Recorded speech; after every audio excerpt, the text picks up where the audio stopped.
Good evening students. BK Mishra sir की online class में आप सभी का हार्दिक स्वागत है। आज का जो टॉपिक है उसका नाम है संस्कृति एक परिचय, कल्चर एंड इंट्रोडक्शन। इसके अंतर कुछ महत्वपूर्ण प्रश्न हमने यहाँ पर रखे हुए हैं और उनको हम समझने का प्रयास करते हैं, जो आपकी एक सामान्य समझ जीएस के अंतर्गत आईएएस के एग्जाम्स में इसको कॉन्सेप्ट बनाकर आपसे प्रश्न पूछे जाते हैं, इसको आपको लिखना भी होता है। और जो लोग यूजीसी नेट हिस्ट्री से प्रिपरेशन कर रहे हैं और जो लोग सिविल की तैयारी कर रहे हैं और सामान्य जागरूक इंसान के लिए इस टॉपिक को जानना अत्यंत महत्वपूर्ण और अनिवार्य है। तो आज का जो टॉपिक है वह है संस्कृति एक परिचय। उसको हम यहाँ देखने का प्रयास करेंगे। इस संस्कृति एक परिचय के अंतर्गत क्या क्या हमारे प्रश्न आते हैं। तो जो पहला प्रश्न हमारा यहाँ पर आ रहा है, पहला जो क्वेश्चन है उसका नाम है संस्कृति क्या है। जो आप देख रहे होंगे सबसे पहला क्वेश्चन ऊपर आ रहा है यहाँ पर, वह क्या है, संस्कृति क्या है। ठीक है, उसको हम देखने का प्रयास करेंगे। यहाँ पर यह जो क्वेश्चन आप देख रहे हैं यह है संस्कृति क्या है। और जो दूसरा प्रश्न हमारा है, पहला है संस्कृति क्या है, तो उसको हम देख लेते हैं। संस्कृति यहाँ पर है, यह जो उससे पहला क्वेश्चन है संस्कृति। दूसरा प्रश्न यहाँ पर है संस्कृति के भेद, और तीसरा प्रश्न है सभ्यता और संस्कृति में क्या अंतर है। तो इन तीन प्रश्नों को हम यहाँ पर देखने का प्रयास करेंगे। पहला जो प्रश्न है और इसका एक डायग्राम दिया हुआ है, आपने एक फिगर भी देखा होगा, उसमें बीच में कल्चर लिखा हुआ है। उसके 8 से 10 कॉलम बताए गए हैं, तो उनको हम यहाँ पर देखेंगे। पहला आता है संस्कृति क्या है, कल्चर क्या है। तो सबसे पहले देखते हैं कल्चर क्या है। तो कल्चर क्या है, सभी को मालूम है कल्चर क्या है। तो देखिए, संस्कृति समाज और जीवन के विकास के मूल्यों की सम्यक संरचना है। किसकी संस्कृति क्या है, समाज और जीवन का विकास, जिस समाज में हम रहते हैं और जो हमारा वहां पर जीवन डेवलपमेंट होता है, तो जीवन के विकास के मूल्यों की सम्यक संरचना है।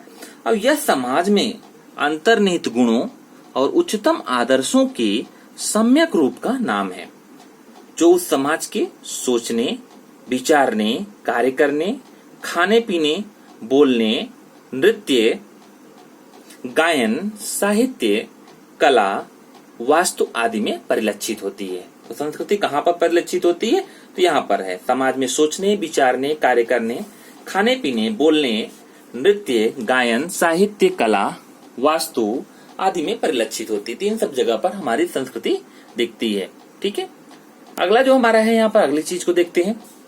संस्कृति का शाब्दिक अर्थ क्या होता है। संस्कृति का शाब्दिक अर्थ है उत्तम। संस्कृति का शाब्दिक अर्थ उत्तम या सुधरी हुई स्थिति से है।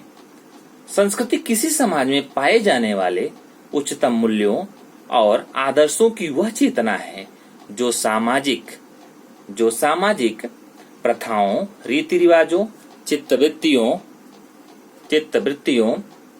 भावनाओं, मनोवृत्तियों, रहन सहन और आचरण के साथ साथ उनके द्वारा भौतिक पदार्थों को विशिष्ट स्वरूप दिए जाने में अभिव्यक्त होती है। और अंग्रेजी में संस्कृति के लिए क्या आया हुआ है, अंग्रेजी में संस्कृति के लिए कल्चर शब्द प्रयोग में आया हुआ है। तो यहाँ पर कल्चर शब्द प्रयोग में आया हुआ, उसको हम यहाँ पर देखेंगे।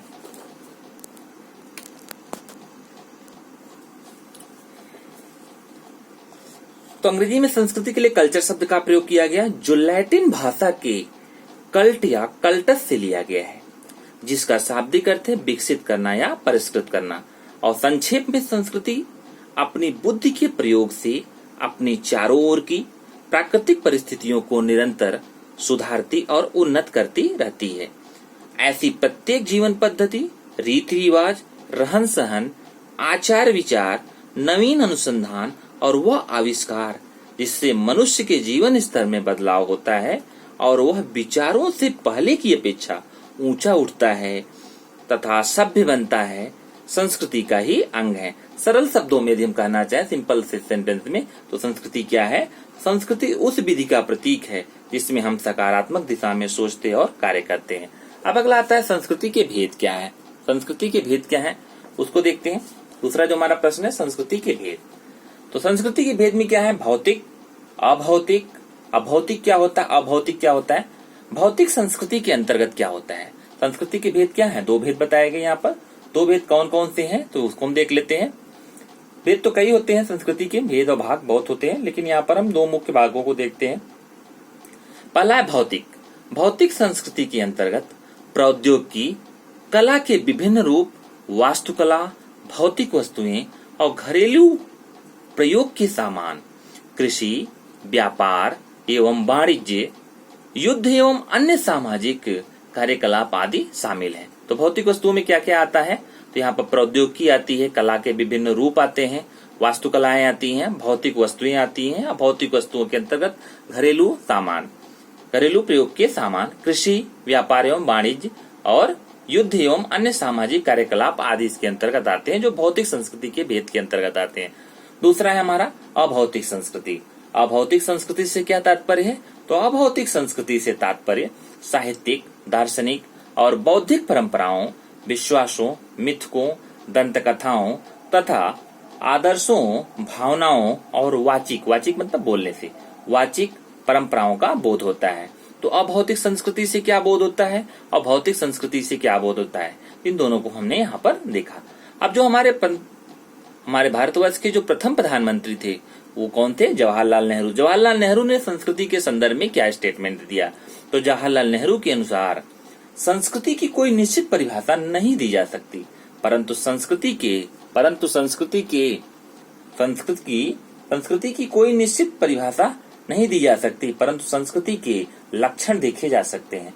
हर जाति अपनी संस्कृति को विशिष्ट मानती है। संस्कृति का एक अनवरत मूल्य धारा है। यह जातियों के आत्मबोध से शुरू होती है और इस मुख्य धारा में संस्कृति की दूसरी धाराएं मिलती जाती हैं तथा उनका समन्वय होता जाता है। इसलिए किसी जाति या देश की संस्कृति उसी मूल रूप में नहीं रहती, बल्कि समन्वय से वह और अधिक संपन्न तथा व्यापक हो जाती है। अर्थात यहाँ पर कहने का क्या तात्पर्य है? यहाँ पर तात्पर्य आ रहा है कि संस्कृति के लक्षणों से तो जान सकते हैं, किंतु इसे स्पष्टतया परिभाषित करना संभव नहीं। वास्तव में मानव द्वारा अप्रभावित प्राकृतिक शक्तियों को छोड़कर जितनी भी मानवीय परिस्थितियां हमें प्रभावित करती हैं, उन सभी की संपूर्णता को संस्कृति कहते हैं। अब आता है सभ्यता और संस्कृति में मुख्य रूप से अंतर क्या आता है, जो हमारा तीसरा प्रश्न है, सभ्यता और संस्कृति में अंतर। तो सभ्यता और संस्कृति में मुख्य अंतर क्या होता है? तो यहाँ पर हम जानने का प्रयास करेंगे। सभ्यता और संस्कृति इतिहास के केंद्रीय विषय हैं। जो विद्यार्थी इतिहास के हैं और जो जीएस के अंतर्गत संस्कृति का पाठ आता है, तो सभ्यता और संस्कृति इतिहास के केंद्रीय विषय हैं, इसलिए इनके अंतर को साम्य रूप से समझना जरूरी है। मनुष्य इतिहास का आधार है तथा प्रकृति का दोहन, शोधन व अनुकरण मानव सभ्यता के विकास की जड़ में स्थित है। अब आता है सभ्यता और संस्कृति में अंतर क्या होता है। तो सभ्यता और संस्कृति में क्या अंतर है? सभ्यता क्या होती है? मनुष्य की प्राथमिक प्रथम आवश्यकता है, जैसे भौतिक आवश्यकता यानी भोजन, वसन माने वस्त्र और निवसन निवास की तलाश, यह सब क्या है? सभ्यता के पाठ। वहीं पर संस्कृति क्या है? वहीं पर संस्कृति को हम देखते हैं, बौद्धिक आवश्यकता मनुष्य की द्वितीयक आवश्यकता है, यानी मन में उठने वाली तमाम जिज्ञासाओं, प्रश्नों आदि का समाधान भी मनुष्य के लिए उतना ही जरूरी है जितना भौतिक आवश्यकता का समाधान। अब आता है सभ्यता का दूसरा अंतर। सभ्यता और संस्कृति में दूसरा अंतर क्या आता है? कहते हैं यह प्रत्यक्ष रूप से उपयोगी क्रियाकलाप है। कौन? सभ्यता। तथा संस्कृति क्या है? यह परोक्ष रूप से उपयोगी क्रियाकलाप है। अब देखिए यहाँ पर क्या है, सभ्यता के तमाम क्रियाकलाप जैसे भोजन, वस्त्र आदि का संबंध उपयोगिता से है, और जबकि संस्कृति के अंतर्गत क्या आता है, संस्कृति के तमाम क्रियाकलाप जैसे कला, विज्ञान, नृत्य आदि का संबंध मूल्य से है और इसके तमाम क्रियाकलाप साध्य हैं। सभ्यता की माप की जा सकती है, जबकि संस्कृति को मापा या तौला नहीं जा सकता।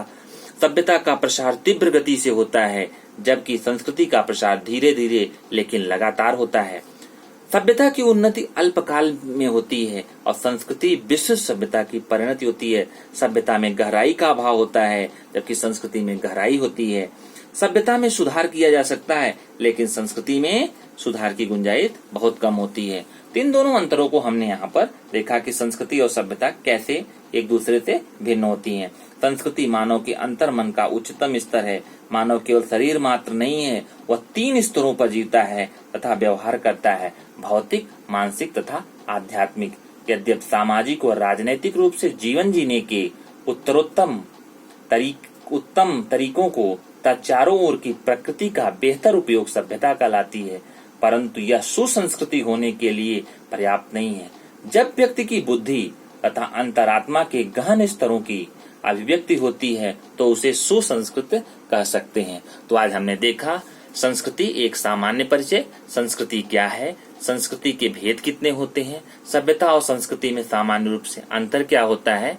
तो इसी तरह के लेटेस्ट वीडियो को देखने के लिए आप हमारे इस चैनल को लाइक करें, सब्सक्राइब करें और कमेंट करें। Thanks for watching the video.